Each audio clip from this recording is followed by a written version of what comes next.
लोकतांत्रिक व्यवस्थाओं का संवाहक है जयपुर। प्रदेश की राजधानी होने का गौरव अपने भीतर समेटे जयपुर शहर की सवाई जयसिंह द्वितीय ने नींव रखी थी 18 नवंबर 1727 को। कछवाहा वंश के महाराजा द्वारा स्थापित जयपुर को भारत का पेरिस भी कहा जाता है, तो गुलाबी नगर के नाम से भी पूरी दुनिया में पहचाना जाता है इस शहर को। बेजोड़ नगर नियोजन के लिए विश्वविख्यात जयपुर नगर संस्थापक सवाई जयसिंह की एक ऐसी परिकल्पना है जिसे रंग दिया था उस जमाने के मुख्य वास्तुकार और नगर नियोजक विद्याधर ने। विद्याधर की विशिष्ट स्थापत्य कला ने जयपुर को देश विदेश में कुछ इस तरह अद्वितीय स्थान दिलाया कि हर साल बड़ी संख्या में आने वाले सैलानी देखते ही रह जाते हैं इस शहर को।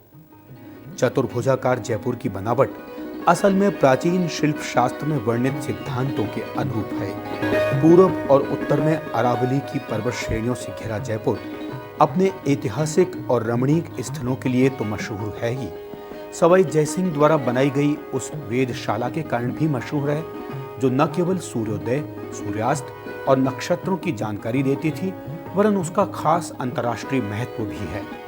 जयपुर शहर की स्थापना से पहले ही सन 1718 में बनाई गई यह वेधशाला सबसे विशाल एवं विख्यात है। इसी वेधशाला यानी जंतर मंतर का बगलगीर है जयपुर का सिटी पैलेस। शहर के परकोटे के कुल क्षेत्र के 5वें हिस्से में स्थित सिटी पैलेस यूं तो पूर्व राज परिवार का निजी निवास है, लेकिन यहाँ संचालित म्यूजियम आम आवाम को करीब से देखने का मौका उपलब्ध कराता है इस भवन को। परंपरागत राजस्थानी व मुगल शैली और स्थापत्य पर बना है सिटी पैलेस। सिटी पैलेस पूर्व राज परिवार के वारिसों का ठिकाना है, तो आमेर ढूंढाड़ रियासत की पूर्व राजधानी। ढूंढाड़ की राजधानी रहे आमेर को अंबावती भी कहा जाता था, तो अंबिकापुर के नाम से भी पुकारा जाता था। राजपूत शैली में बने आमेर के महल आज भी अपने स्थापत्य के कारण पूरी दुनिया में पहचाने जाते हैं। जयपुर से 10 किलोमीटर दूर आमेर जाते वक्त बीच राह में दाईं तरफ दिखाई पड़ती है जल महल। इतिहासकारों के मुताबिक पेयजल आपूर्ति के लिए जयपुर शहर के संस्थापक सवाई जयसिंह ने भगवती नदी पर बांध बनवाकर मानसागर तालाब बनवाया था। कहा जाता भी है कि अश्वमेघ यज्ञ में आमंत्रित ब्राह्मणों के भोजन और विश्राम की व्यवस्था भी इसी महल में करवाई थी नगर संस्थापक सवाई जयसिंह ने। मध्यकालीन महलों की तर्ज पर मेहराबों, बुर्जों, छतरियों तथा सीढ़ीदार जीनों से युक्त दुमंजिला और वर्गाकार रूप में निर्मित यह जल महल अनूठे वास्तुशिल्प का एक नमूना है। जल महल यहाँ आने वाले पर्यटकों को पानी के महत्व का एहसास कराता है, तो शहर के बीचों बीच स्थित हवा महल शीतल बहार का एहसास कराता है। जयपुर की पहचान बने हवा महल का सन 1799 में निर्माण करवाया था तत्कालीन महाराजा सवाई प्रताप सिंह ने। इस 5 मंजिला इमारत की खासियत यह है कि देशी निर्माण पद्धति से बने होने के बावजूद प्रकाश और वायु संचार की यहाँ ऐसी व्यवस्था है कि इसे देख दांतों तले उंगली दबा बैठते हैं सैलानी। शहर के संस्थापक सवाई जयसिंह ने नगर नियोजन में उद्यानों को भी खुलकर अहमियत दी थी। जयपुर शहर में हरी भरी पहाड़ियों की कोख में जन्मे जयपुर के परकोटे के अंदर भी बाग बगीचे हैं, तो परकोटे के बाहर भी इनकी कोई कमी नहीं। एक रिपोर्ट के मुताबिक 1940 में ही 50 से ज्यादा सुरम्य उद्यान थे जयपुर शहर में। घुमावदार तंग दर्रे एवं घाटी के बीच जयपुर के पूर्वी प्रवेश मार्ग पर बना सिसोदिया रानी का बाग राज परिवारों के निजी उपयोग के लिए बना था। परकोटे के बाहर नागरिकों को हरियाली का सुखद एहसास कराने की गर्ज से सन 1868 में विकसित हुआ था रामनिवास उद्यान।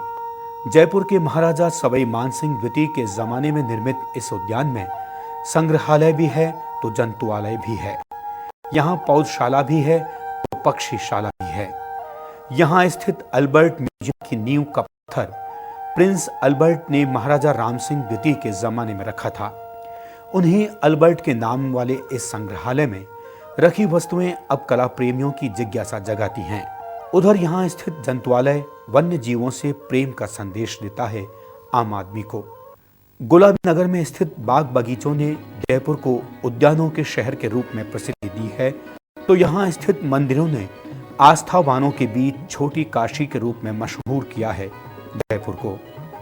बसावट में जन आस्थाओं को मिली अहमियत का ही असर है कि शहर में कोई भी गली मोहल्ला ऐसा नहीं जहां के निवासियों के लिए आराधना के केंद्रों के इंतजाम नहीं किए गए हों। श्री गोविंद देव जी को तो जयपुर राज्य के अधिपति के रूप में स्थापित किया गया था। नगर के संस्थापक सवाई जय सिंह ने गोविंद देव जी को अधिपति माना और खुद को दीवान की संज्ञा दी। अब दूर दूर तक आस्थावानों को आकर्षित करने वाले गोविंद देव जी के मंदिर में प्रतिष्ठित ये प्रतिमाएं पहले वृंदावन में थीं। आस्था और अतीत की यह कहानी जयपुर के नाहरगढ़ और जयगढ़ किलों की यात्रा के बिना अधूरी है। 1734 में सवाई जयसिंह द्वारा निर्मित नाहरगढ़ को वर्तमान स्वरूप 1868 में महाराजा सवाई राम सिंह ने दिया था। पहाड़ी पर बना नाहरगढ़ का किला जयपुर का मस्तक है, तो उसी पहाड़ी पर बना जयगढ़ संकट मोचक रहा है ढूंढाड़ रियासत के राजाओं का।